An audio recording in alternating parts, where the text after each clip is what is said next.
President, you're meeting with President Xi in a few weeks. Yeah. If you can't come to an agreement or a deal at that meeting, are we in for a sustained trade war with China?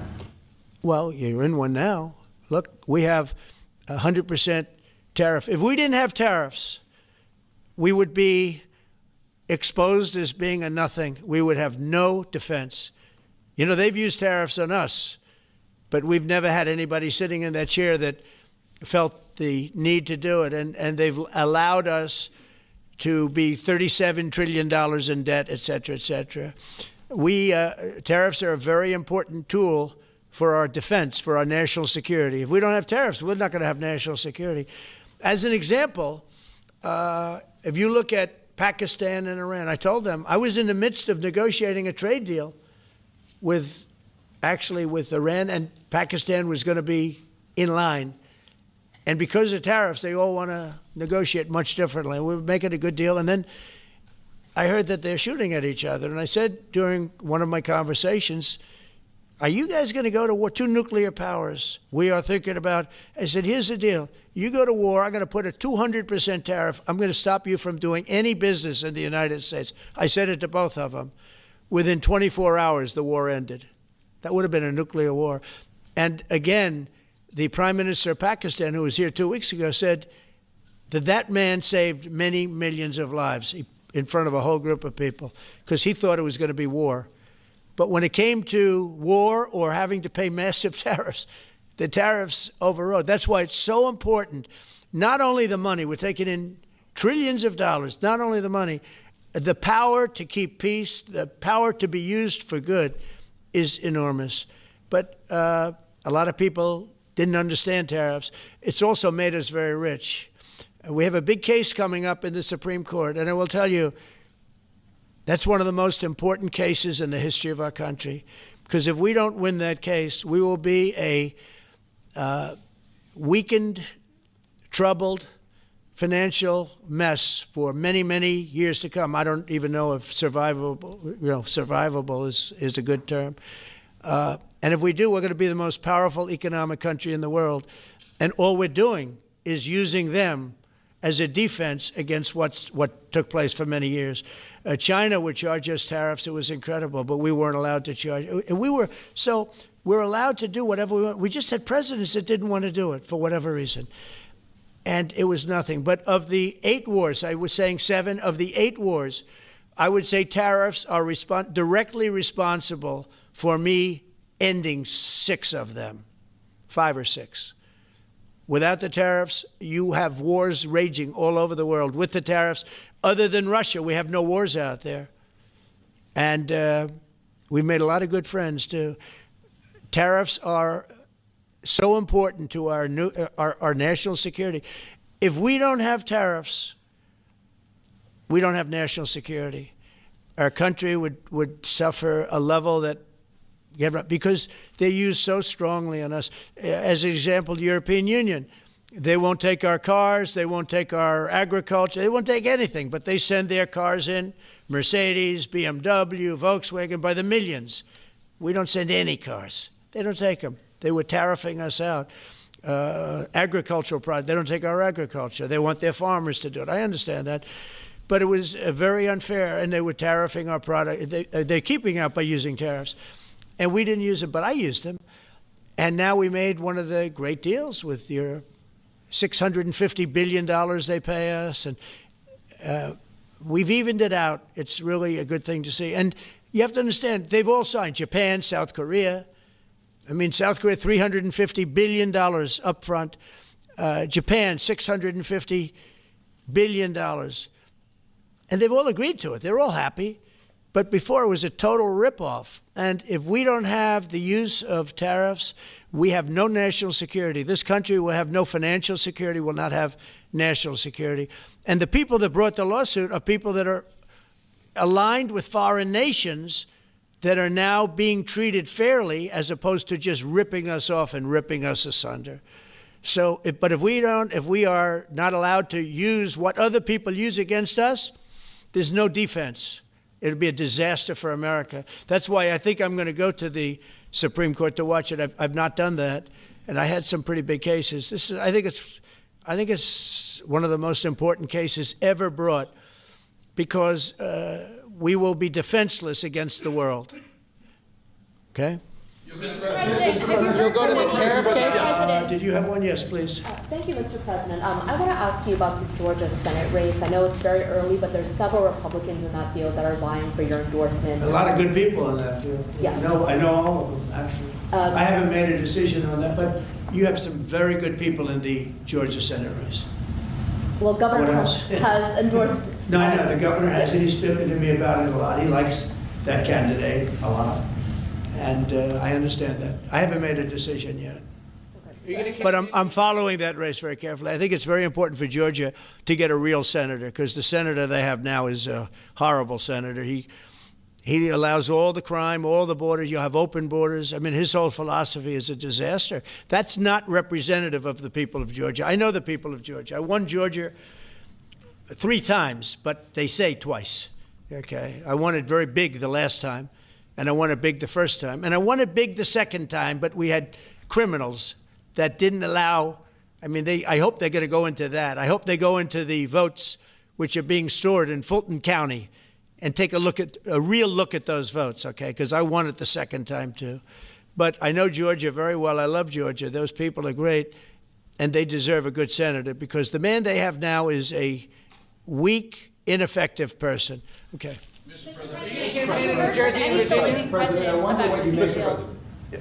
By the way, you won Georgia 3 times. Just Yeah, I agree. Do you agree with me? I And do. he's the media. For someone that He's the spends media. a lot of time in Georgia, I believe you won that. Yeah, okay. I really have a question about You don't. The word "believe" isn't strong enough, right? Yeah, You I know. There you go. It's true. I know I won too. We have the great Newt Gingrich. Newt, you agree with us? Good. Otherwise, I'd have him dismissed immediately from the room. You know, his wife, as you know, is becoming an ambassador to a great country, Callista. So congratulations. And we're going to take a picture. And the only reason I'm doing it, he speaks so well of me. He said, I'll go down as the greatest president in history. And then he blew it. He said, I'm not sure if I put him above Washington or Lincoln. So I'm not that happy about that, dude. I've got a question about the weaponization of the DOJ. The media often says your department is weaponizing the DOJ. Yeah, that's the opposite. It's the opposite. Todd, you represented President Trump in probably the greatest weaponization of the DOJ by Alvin Bragg. You know firsthand, if you can describe what you saw under the Biden administration and how they weaponized the DOJ. Well, I mean, I think it's hard to describe what happened in those last 4 years against President Trump. Alvin Bragg, a local prosecutor, his office staffed by somebody from New Jersey. Jack Smith, picked as a special counsel, staffs his entire office with DOJ prosecutors. And then there are countless things that happened. All in writing, most of them on the docket, that require no explanation except a complete abomination of the place that the Attorney General might run now and the director itself. So when people talk about this department weaponizing, it's embarrassing. Because there's no scenario in which you can look at what we're doing, restoring justice, doing the right thing in every single case, and say that that's weaponization, and yet remain eerily silent about what happened for the past 3 years. And when you read these articles and giggle, because it cannot be true that people really think that what they did to him, not once, not twice, I'm still counting 3, 4 times, but we're the ones that are weaponizing. So this man is not weaponizing the Department of Justice. We're not weaponizing the Department of Justice. It's the opposite. I mean, and also, nobody questions what I'm saying because it's true, because we all lived the past 4 years. So listen. They never want to bring up the details. But I watch the fake news, and oh, he's weaponized. And he wants to send them to prison. He wants all this. They indicted me like 5 times. I took a mug shot. Who would have thought it turned out to my favor? Because it was a good shot. But I had to take a mug shot. It's right out there on the door. New York Post, front page of every paper in the world. I had a mug shot. They wanted to send me, nobody says that. They say, he's acting very, very tough. He's acting unfair. Let me tell you, if they've been nice to anybody, it's to those criminals, because they are so good having to do with all of the things we're talking about today with violent crime. But if anything, I think this Justice Department has been so respectful of the law, because the other Justice Department, with Rita or Lisa and all of that scum, real scum, what they did to the political opponent of a guy that has a seriously low IQ. Now, in his case, it was low based on his career, but it got real low, okay? It was descending rapidly. But what they did to go after his political opponent is legendary, worse than any third world country, banana republic. And what we're doing is nothing. Are you kidding? Nothing. They write stories. Why aren't they doing this? And we'll leave. I don't have to leave it up to them, but I choose to, at this moment at least. But there's never been anybody treated in the history of politics. You know, they say the two worst treated presidents by the media, etc., was that man right there, the late, great Abraham Lincoln, and this guy right there, Andrew Jackson.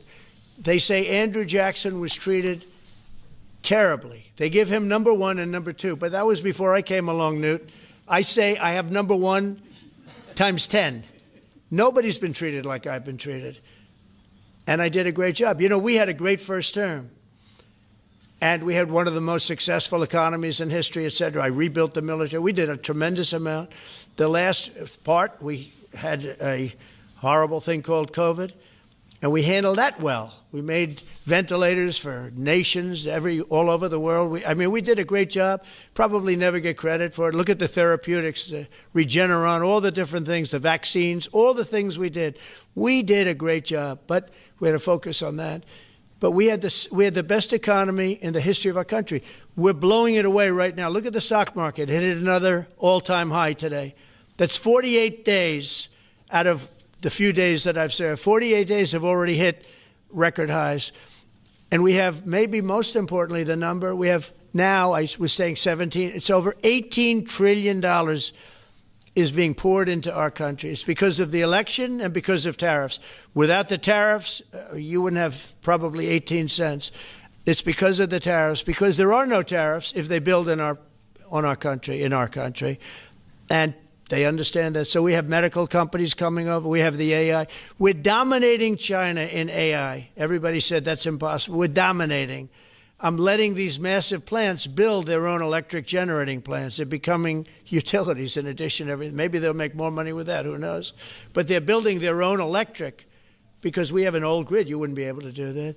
And we're dominating China. We're dominating with AI, which seems to be the new big thing. That's the new internet. That's the new whatever. So we're very happy with the job we're doing. I'm very happy with the job they're doing. But when you tell me about attacking a political opponent, there's never been, and I'm a legitimate opponent. I watch my son. He's got the #1 best-selling book now. My son, Eric, is a wonderful kid. That guy spent so much time with subpoenas. He got more subpoenas than anybody in the history of our country. Think of it. And he's an innocent, good boy. He's a good kid. He's always been a good kid. All of my children are good. They went through hell. My children went through federal grand juries on a hoax. Think of it. You have Adam Schiff and Hillary Clinton and others make up a hoax and then wanting to so they know it's a hoax, and they go before the press, say Donald Trump Jr. will go to jail because of what he's done with Russia. I'll never forget, I get a call from my son, Don, and he said, Dad, I'm being accused of something with Russia. I don't know anything about Russia. He didn't know anything about it. Think of it, how bad they are. They say he'll go to prison for the rest of his life. He knew nothing about it. On a hoax, the Russian hoax, Russia hoax, on a story that they made up. And they made it up in order to explain why Hillary Clinton lost an election that she lost by pretty good numbers. The second one, actually the second one was even better, but the third one, this one was too big to rig. It was just too big to rig. They would have rigged. They tried to rig it.